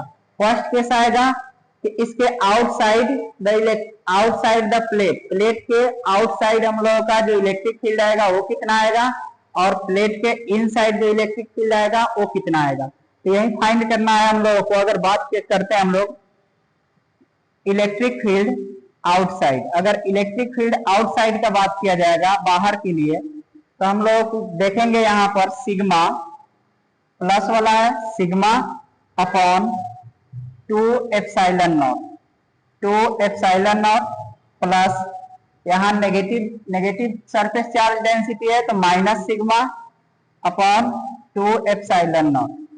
ऐसे करेंगे, इसका वैल्यू हम लोगों का आ जाएगा sigma upon 2 epsilon nought plus minus sigma upon 2 epsilon not, it means 0 आ जाएगा। अगर बोला जाएगा इलेक्ट्रिक फील्ड क्या आएगा, electric field outside the plate की बात किया जाएगा तो 0 होती है। किसी भी पैरेलल प्लेट कैपेसिटर के लिए अगर बाहर हम लोग बात करेंगे कि आउटसाइड कितना इलेक्ट्रिक फील्ड आता है तो 0। अब बात किया जाएगा जो दोनों कैपेसिटर है इसके अंदर इलेक्ट्रिक फील्ड कितना होगा, तो इसके लिए अगर बात किया जाएगा तो ध्यान से देखिए यहाँ, अगर इधर हम लोग बात करते हैं क्या inside electric field E inside, इन के लिए तो sigma upon 2 epsilon nought plus, अब इनसाइड के लिए ये जो सिग्मा है नेगेटिव चार्ज है तो नेगेटिव चार्ज नहीं रहेगा, फिर आ जाएगा सिग्मा अपॉन 2 एप्सिलॉन नॉट, इतना आ जाएगा इज इक्वल्स टू, ऐड करेंगे तो 2 सिग्मा अपॉन 2 एप्सिलॉन नॉट। अब यहां से कैंसिल आउट होगा, आ गया सिग्मा अपॉन एप्सिलॉन नॉट हम लोगों का इनसाइड द प्लेट आ गया, E inside is equal to sigma upon epsilon nought. यहाँ पर एक फॉर्मूला हम लोगों का आ गया जिसको इक्वेशन फर्स्ट हम लोग मान लेते हैं। अब देखिए इलेक्ट्रिक फील्ड का एक और फॉर्मूला होगा, अगर दोनों प्लेट कुछ डिस्टेंस d पर रखा हुआ है तो electric potential, electric field is equal to एक और फॉर्मूला आपको माइंड में रखना है जिसको मैं लिख रहा हूं यहाँ पर, देखेंगे यहाँ पर मैं लिख रहा हूं तो देखेंगे E इज इक्वल टू, ऐसे लिखेंगे we know that E is equal to electric potential upon per unit length हो जाएगा। क्या होगा, इलेक्ट्रिक पोटेंशियल अपॉन L, और L का बात किया जाएगा, L क्या है हम लोगों का लेंथ है, और लेंथ की बात किया जाएगा तो लेंथ क्या है, दोनों के बीच का जो डिस्टेंस है यही हम लोगों का लेंथ है। यहाँ इलेक्ट्रिक फील्ड इनसाइड के लिए क्या फाइंड करके लाए हैं हम लोग, सिग्मा अपॉन एप्सिलॉन नॉट, यहाँ पर इसका वैल्यू पुट करेंगे तो sigma upon epsilon not is equal to V upon D. इतना हम लोगों का एक फॉर्मूला एक आ जाएगा। तो यहाँ से आप एक देख सकते हैं, यहाँ से हम लोगों का एक फॉर्मूला आया। अब बात कर रहे हैं हम लोग क्या, कैपेसिटेंस का। तो हम लोग ये भी जानते हैं, अगर बात कर रहे हैं कैपेसिटेंस का तो यहाँ V इज इक्वल टू हम लोग कुछ फॉर्मूला रख सकते हैं, या सिग्मा का अगर बात किया जाएगा तो Q अपॉन ए भी होता है। पहले हम लोग V का वैल्यू रख रहे हैं, अगर V का वैल्यू रखेंगे तो क्या आ जाएगा, V इज इक्वल टू यहां पर ले लेते हैं Q is equal to CV, Q is equal to CV हम लोग जानते हैं। यहां से V का वैल्यू अगर फाइंड करेंगे, V इज इक्वल टू क्या आ जाएगा, Q upon C, Q upon C आ जाएगा। ये कहां से आया हम लोगों का, कैपेसिटेंस के फॉर्मूला से आ गया। तो कैपेसिटेंस वाला जो फॉर्मूला हम लोगों का इतना हो जाएगा, ये वैल्यू अब V का उठाएंगे कहाँ पुट करेंगे, इस इक्वेशन में पुट कर देंगे। अब इस इक्वेशन, इसका नाम मैं दे दे रहा हूं सेकेंड, लिख रहा है put the value of V in second. अब सेकेंड में पुट करेंगे तो sigma upon epsilon not is equal to Q upon D upon आ जाएगा Q अपॉन C अपॉन आ जाएगा यहाँ D। अब इसको डेराइव करेंगे तो आ गया sigma upon epsilon not is equal to Q D upon C। Q D upon C। अब यहां से हम लोग क्या फाइंड कर सकते हैं? Q D upon C। ओ सॉरी, एक मिनट, ये नीचे से ऊपर जाएगा तो यहाँ हो जाएगा Q upon C D. Q upon C D, क्योंकि इसके नीचे कुछ नहीं है तो क्या समझना है? 1 समझना है। ये अपोजिट कर देंगे, उल्टा करेंगे तो हम लोग आ जाए Q अपॉन सी डी। फिर यहाँ से अगर C निकालेंगे, कैपेसिटेंस का फॉर्मूला फाइंड करेंगे। अगर कैपेसिटेंस का फॉर्मूला हम लोग फाइंड करेंगे तो C इज इक्वल टू, ये आएगा तो इधर मल्टीप्लाई हो जाएगा, टोटल अगर इधर आ गया तो आप एक बार इसको कैलकुलेट करते हैं। हम लोग कैलकुलेट ऐसे करते हैं, sigma C D is equal to Q into epsilon naught. अब यहां से C का वैल्यू फाइंड करेंगे तो C इज इक्वल टू आ जाएगा Q epsilon not upon C D. यहां से हम लोगों का एक कैपेसिटेंस का फॉर्मूला आया। अब एक कैपेसिटेंस का जो फॉर्मूला आया तो फिर हम लोग थोड़ा सा और इसका डेरिवेशन है लास्ट। सिग्मा का वैल्यू अब इसमें क्या करेंगे?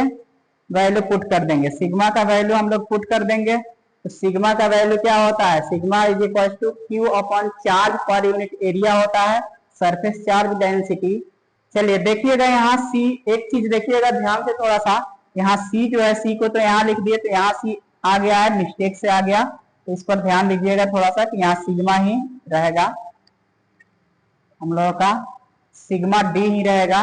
क्यू क्या रहेगा? C इज इक्वल टू आ गया Q epsilon not upon sigma D आ जाएगा। अब क्या करेंगे हम लोग? ये जो वैल्यू है, एक चीज हम लोग जानते हैं कि एक और फॉर्मूला होता है इसमें जो यूज करने वाले हैं हम लोग, तो यूज क्या करने वाले हैं? सिग्मा, सरफेस चार्ज डेंसिटी का एक फॉर्मूला होता है जिसका फॉर्मूला क्यू अपॉन ए होता है, electric charge upon area. Electric charge upon area surface charge density का फॉर्मूला होता है। ये फॉर्मूला को हम लोग अब यहाँ लिखेंगे, क्या लिखेंगे? also sigma is equal to Q upon A. Sigma is equal to Q upon A, ये फॉर्मूला होता है, माइंड में रखना है। कुछ फॉर्मूला होता है जिसका यूज हम लोग करते हैं, पहले पढ़ चुके हैं, तो देखेंगे यहाँ पर sigma is equal to Q upon A. अब ये फॉर्मूला को पुट कहाँ पर करेंगे? इसमें कर देंगे। अब इसमें जैसे पुट करेंगे तो C इज इक्वल टू हम लोगों का formula Q epsilon not upon, यहाँ पर आ जाएगा Q by A into D, ये फॉर्मूला आ गया। फिर यहाँ से C इज इक्वल टू आ गया क्या फॉर्मूला? यहाँ पर देखिए, अगर कैंसिल आउट करेंगे तो हम लोगों का ये कैंसिल हो जाएगा, Q से Q, ये ऊपर जाएगा, आ जाएगा हम लोगों का फॉर्मूला क्या? A epsilon not upon D. यहां तक हम लोगों का एक फॉर्मूला डिराइव हो गया। ये फॉर्मूला हम लोगों का क्या आ गया? कैपेसिटेंस का ही फॉर्मूला है, लेकिन किसके लिए है? ये पैरेलल प्लेट के लिए। अगर यही चीज मान लेते हैं कि ये हम लोगों का क्या हो जाए? कांस्टेंट हो जाए। ये हम लोगों का कांस्टेंट अगर एज्यूम कर लेते हैं, एक कांस्टेंट अगर एज्यूम कर लेंगे, अगर एज्यूम कर लेंगे कांस्टेंट, तो हम लोगों का ये जो C होगा डायरेक्टली प्रोपोर्शनल हो जाएगा 1 अपॉन डी के, या C क्या होगा? Inversely proportional to D। इसको अगर दो तरीके से पढ़ते हैं, अगर डायरेक्टली प्रोपोर्शनल पढ़ना होगा तो C directly proportional to 1 by D पढ़ेंगे, अगर इनवर्सली पढ़ना होगा तो C inversely proportional to D। अगर इनवर्सली पढ़ना होगा तो D बोलेंगे, और डायरेक्टली पढ़ना होगा तो 1 बाई डी बोलेंगे। तो ये छोटा सा आपका डेरिवेशन था, इसके लिए पैरेलल प्लेट कैपेसिटर्स के लिए, और कैपेसिटेंस का भी आपका फॉर्मूला डेराइव हो गया। ये फॉर्मूला, ये जो है हम लोगों का बहुत ज्यादा इंपॉर्टेंट है। ये क्या है? हम लोगों का बहुत ज्यादा इंपॉर्टेंट है, इसको आप माइंड में रखेंगे। आपके बोर्ड एग्जाम में पूछे जाते हैं, पूछे जाएंगे तो 5 मार्क्स में पूछे जाएंगे।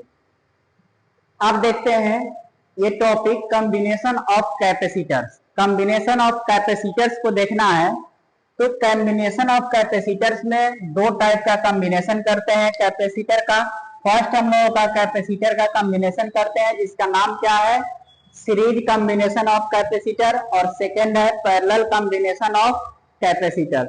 तो कैपेसिटर्स का दो टाइप का है, सीरीज कॉम्बिनेशन ऑफ कैपेसिटर और सेकेंड है parallel combination of capacitor. First हम लोग देख लेते हैं। तो सीरीज कॉम्बिनेशन में क्या पढ़ने वाले हैं, इसमें देखेंगे कि एक सर्किट तैयार करना है, एक सर्किट तैयार कर रहे हैं जिसमें 3 कैपेसिटर्स ले रहे हैं। फर्स्ट कैपेसिटर C1, C2 और C3। फर्स्ट हम लोगों का हो गया C1, सेकेंड C2, थर्ड हो गया C3। ये 3 कैपेसिटर्स को ले लिया मैंने और इसमें इलेक्ट्रिक चार्ज का फ्लो मैं करा रहा हूं, जिसमें Q इलेक्ट्रिक चार्ज फ्लो हो रहा है और इसमें वोल्टेज है फर्स्ट कैपेसिटर में जो वोल्टेज है V1, सेकेंड कैपेसिटर में V2 और थर्ड में हो गया V3। अब इसमें हम लोगों को फाइंड क्या करना है, फाइंड मेनली करना क्या है, इक्विवेलेंट कैपेसिटेंस। इक्विवेलेंट कैपेसिटेंस की इस सर्किट के अंदर, इस तीनों कैपेसिटर के अंदर टोटल कितना आपका कैपेसिटेंस आ रहा है, ये फाइंड करना है। तो जैसे आप क्लास 10th क्लास में आप पढ़े होंगे रेजिस्टेंस का कॉम्बिनेशन, उसी तरह सेम चीजें है, लेकिन थोड़ा सा यहाँ उसके अपोजिट हो जाता है। अब आते हैं हम लोग देखते हैं इसमें कि कैपेसिटर का कॉम्बिनेशन कैसे करते हैं। आप चाहें तो इसका क्या लिख देंगे, आपको लिखना होगा कंसीडरेशन, तो कंसीडरेशन में हम लोग लिख सकते हैं, कंसीडरेशन में आपको लिखना होगा तो क्या लिखेंगे कि हम let us take 3 capacitor, let us take 3 capacitor C1, C2 and C3 combine in a series. लिख देते हैं यहाँ let us take 3 capacitor, 3 capacitors C1, C2 and C3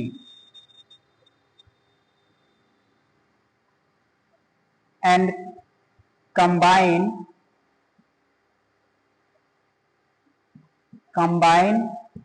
in series. और इसको सीरीज में क्या कर दिया हम लोग, कंबाइन कर दिए। कंबाइन करने के बाद इसमें चार्ज क्या फ्लो हो रहा है, Q आपका चार्ज फ्लो हो रहा है। उसके बाद इसमें वोल्टेज, इलेक्ट्रिक पोटेंशियल क्या है, इसमें 3 इलेक्ट्रिक पोटेंशियल अगर बात किया जाएगा, potential, electric potential, electric potential की अगर बातें किया जाएगा तो V1, V2 एंड V3 है। और चार्ज तो Q ही फ्लो हो रहा है, इसमें चार्ज कितना फ्लो हो रहा है, Q हम लोगों का चार्ज का फ्लो हो रहा है। अब देखिए यहां से क्या लिख सकते हैं, अगर टोटल वोल्टेज का बात किया जाएगा, टोटल इलेक्ट्रिक पोटेंशियल का बात किया जाएगा, यहाँ V is equal to P1 plus V2 plus V3 लिखा जा सकता है क्या। अब ये भी हम लोग जानते हैं, अगर we know that Q is equal to CV हम लोग पढ़े हैं, Q is equal to CV। और यहां से हम लोग किसका वैल्यू निकालेंगे, अगर V का वैल्यू फाइंड करते हैं तो V का वैल्यू फाइंड करेंगे तो V इज इक्वल टू हम लोगों का, V is equal to value आ जाएगा Q अपॉन C। इतना माइंड में हम लोगों को रखना है कि V इज इक्वल टू क्या आ गया, V is equal to Q upon C आ गया। अब इसी के अकॉर्डिंग इसमें वैल्यू पुट करेंगे। अगर यहाँ पर देखा जाए V1 फाइंड करना होगा, V1 फाइंड करने के लिए क्या लिखेंगे, Q upon C1। V2 find करेंगे Q अपॉन C2, फिर यहाँ फाइंड करेंगे V3 तो Q अपॉन C3 हो जाएगा। तो हम लोगों का टोटल ये वोल्टेज निकलेगा। वोल्टेज का आने का मीनिंग इलेक्ट्रिक पोटेंशियल फाइंड हो जाएगा।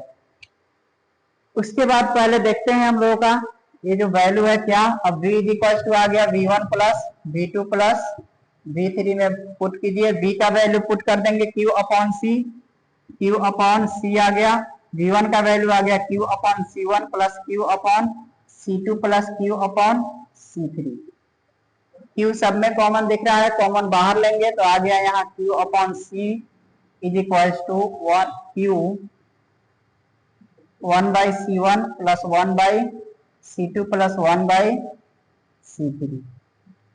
अब यहाँ Q से Q कैंसिल आउट हो गया, एक फॉर्मूला हम लोगों का आ गया यहाँ 1 by C is equal to 1 by C1 plus 1 by C2 plus 1 by C3। ये किसके लिए आ गया, 3 कैपेसिटर के लिए आ गया, 3 कैपेसिटर के लिए। अगर कैपेसिटर आपका क्या रहे, n कैपेसिटर रहेगा, अगर n कैपेसिटर रहेगा तो उस टाइम आप क्या लिखेंगे, 1 by Cn is equal to 1 upon C1 plus 1 upon C2 plus 1 upon C3 + 1 + dash dash ऐसे आप लिख सकते हैं, या फिर से CN भी लास्ट में लगा सकते हैं। तो ये हम लोगों का था किसके लिए, सीरीज कॉम्बिनेशन के लिए। जो सीरीज कॉम्बिनेशन था, एक कैपेसिटर्स का सीरीज कॉम्बिनेशन के लिए ये फॉर्मूला हम लोग डिराइव किए। इसको माइंड में सेट करके रखेंगे। सीरीज कॉम्बिनेशन के लिए था, कैपेसिटर्स के लिए। अब हम लोग आते हैं किसके लिए, पैरेलल कॉम्बिनेशन में। अगर कैपेसिटर को, इसी 3 कैपेसिटर को पैरेलल कॉम्बिनेशन अगर करेंगे तो इस टाइम हम लोगों का क्या आएगा, यहाँ पर देखेंगे इस टाइम हम लोगों का क्या आएगा। इसमें भी हम लोग लिख लेंगे पहले कंसिडरेशन में अब कुछ नहीं करना, सेम उसी तरह का आप लिख लेंगे। जैसे कंसिडरेशन मैंने वहां पर लिखा है वही कंसिडरेशन यहाँ पर लिखेंगे। Let us take 3 capacitor in a series combination, in a parallel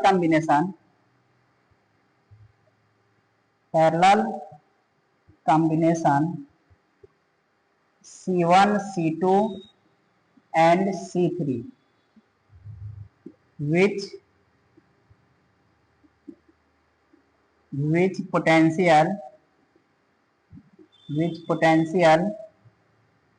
V1, V2 and V3 respectively.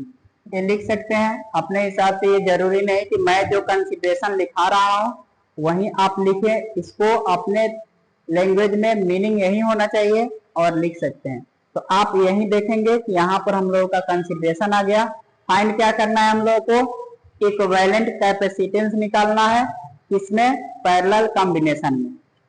अब फिर हम लोग लिख सकते हैं यहाँ पर Q = क्या लिखेंगे, Q1 + Q2 + Q3। ये किसके लिए है, पैरेलल कॉम्बिनेशन के लिए। हम लोग ये भी जानते हैं, ऑल्सो वी नो,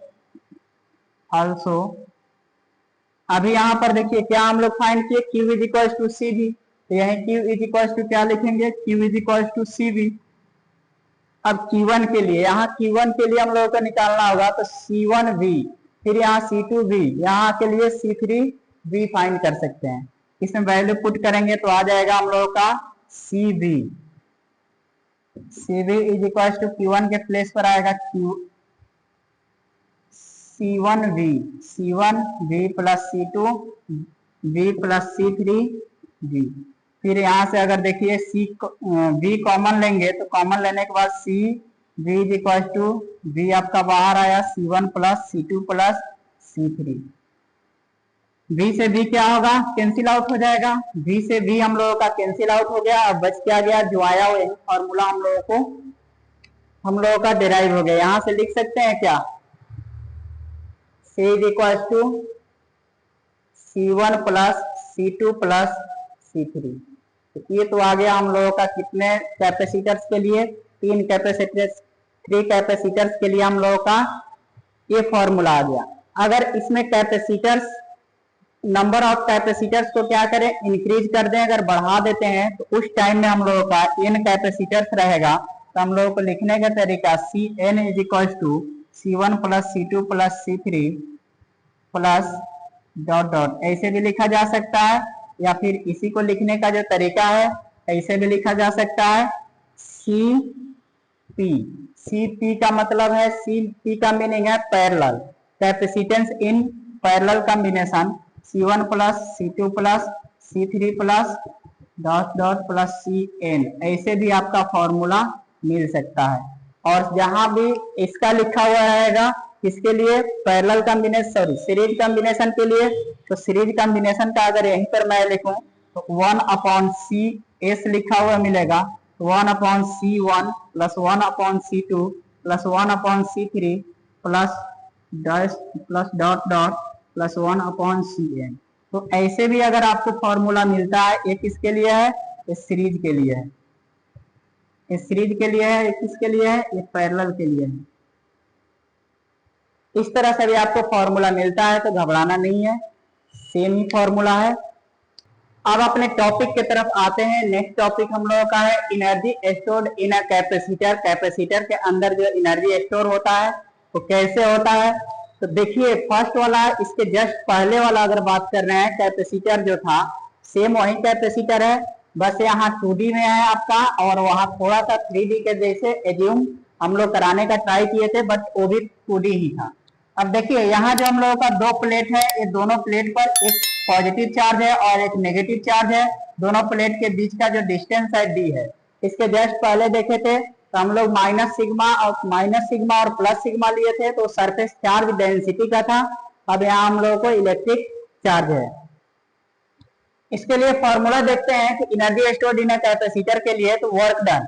अब वर्क डन यहाँ पर लिखा हुआ है, तो आप देखिए जब भी वर्क डन और एनर्जी का बात किया जाएगा तो हमारा बॉडी वर्क उतना ही कर पाएगा जितना हमारे बॉडी के अंदर एनर्जी होगा, या हमारा बॉडी उतना, हमारे बॉडी के अंदर जितना एनर्जी रहेगा उतना ही हमारा बॉडी भी वर्क करेगा। तो दोनों बात सेम है, वर्क डन और एनर्जी सेम है, क्योंकि वर्क डन होगा जब एनर्जी हमारे बॉडी में जितना रहेगा उतना ही वर्क डन होगा।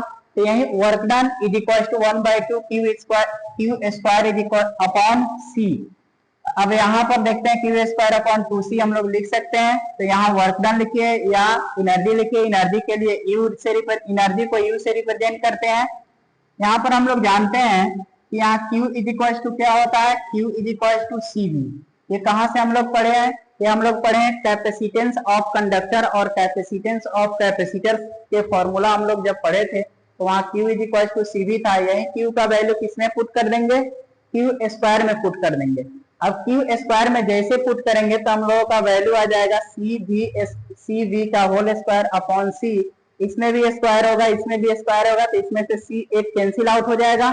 तो जैसे कैंसिल आउट होगा तो हम लोगों का फॉर्मूला आ जाएगा U is equal to half CV square, 1/2 CV square. इसी को लिखना होगा। अब ये भी हम लोग जानते हैं कि C is equal to Q/V होता है। कहाँ से, यहीं से अगर C का वैल्यू निकालेंगे तो Q/V हो जाएगा।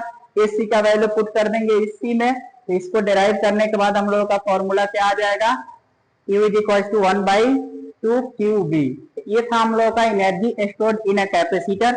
अब बात कर रहे हैं हम लोग कि energy stored per unit volume. अगर पर यूनिट वॉल्यूम का बात किया जाएगा तो QV is equal to 1/2 epsilon naught V upon D। यहाँ पर V अपॉन D ये भी हम लोग पढ़े हैं कि E is equal to V upon L, electric potential upon length. Just इसके पहले वाले में हम लोग पढ़े हुए थे, टॉपिक में पढ़े थे कि V अपॉन L, या इसी को लिख सकते हैं हम लोग E is equal to V upon D। D बोलिए या L बोलिए, क्या है, दो प्लेट के बीच का लेंथ बोलिए या डिस्टेंस बोलिए, दोनों बोल सकते हैं। तो यहाँ E is equal to V upon D आ गया, और यही वैल्यू जो है V अपॉन D किसके इक्वल हो जाता है, E के। तो E से रिप्लेस किए, U V is equal to 1/2 epsilon not E square. ये फॉर्मूला आ गया हम लोगों का energy stored per unit volume के लिए। तो ये हम लोग पढ़ लिए, इसमें सब कुछ हम लोग पढ़े। लेकिन अगर बात किया जाएगा इस टॉपिक का, तो ये हम लोगों का एक डेरिवेशन है, और डेरिवेशन का वीडियो, इसका डेरिवेशन का वीडियो इसी चैनल पर आपको अपलोड किए गए हैं। उसको आप एक बार जरूर देखेंगे, वो लॉन्ग में आएगा आपका, तो बड़ा सा आपका डेरिवेशन डिराइव किया गया होगा।